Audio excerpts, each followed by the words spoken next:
The bell rang before sunrise.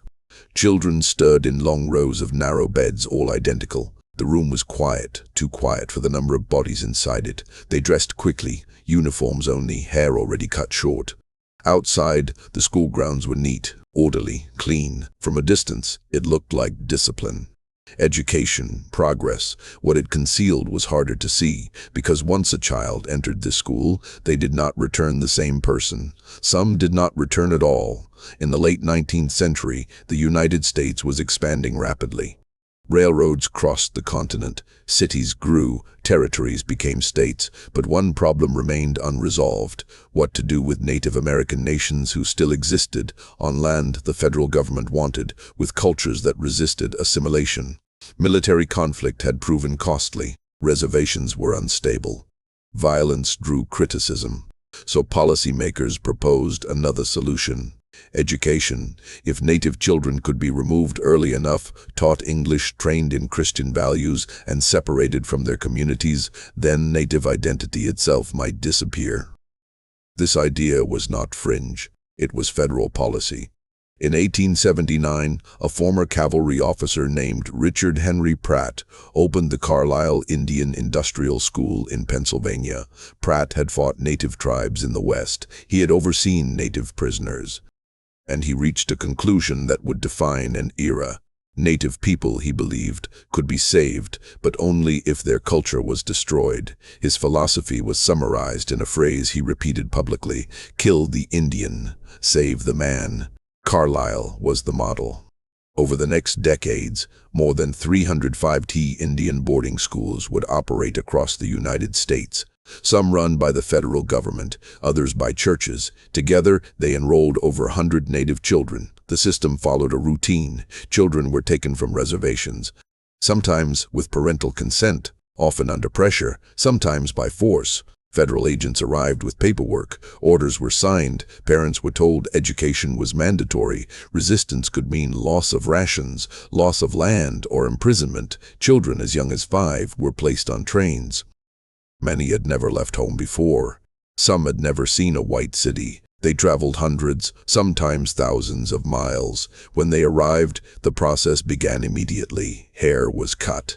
Traditional clothing was removed. Names were replaced with English ones. Native languages were forbidden.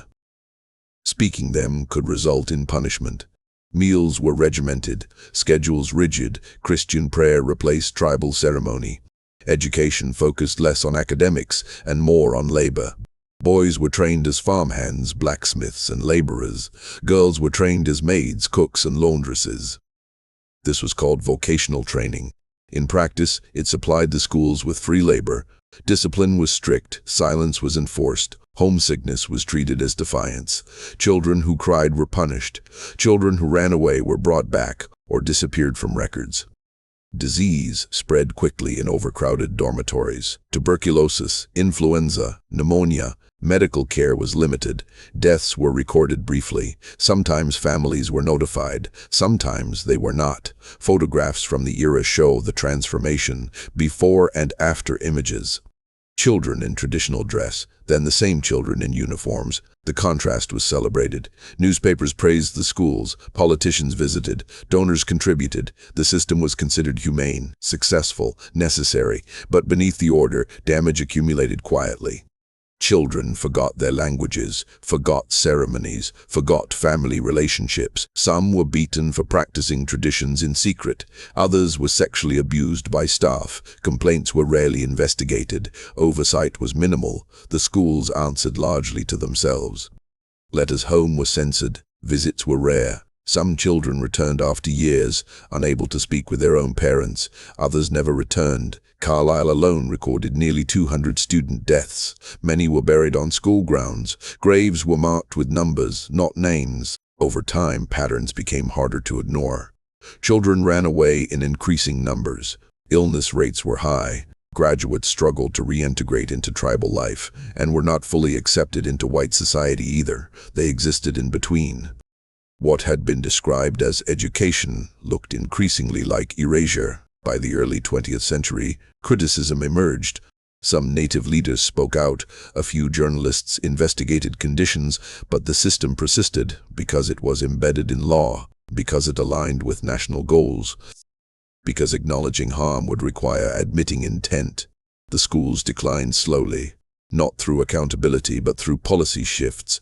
By the 1930s, assimilation strategies changed. Some schools closed, others rebranded. Records were scattered, graves were neglected. Families searched for answers. Few were given. Decades later, survivors began speaking publicly. Stories of abuse, of loss, of names taken and never returned. In recent years, mass graves were confirmed at former school sites. The ground itself revealed what records did not. The federal government acknowledged the system.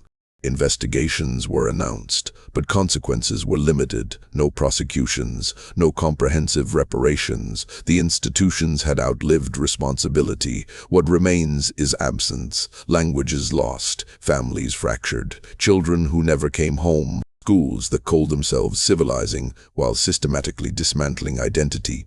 This was not accidental, it was organized, legal, routine. The buildings still stand in some places, converted, abandoned, repurposed. They do not announce what happened inside them, but the effects continue. In communities still rebuilding what was taken, in names still being recovered, in questions that remain unanswered. The school did not erase native children in a single moment. It did so slowly, through schedules, rules, paperwork, and silence. And that may be the most unsettling truth. That an entire system can destroy something irreplaceable without ever needing to raise its voice.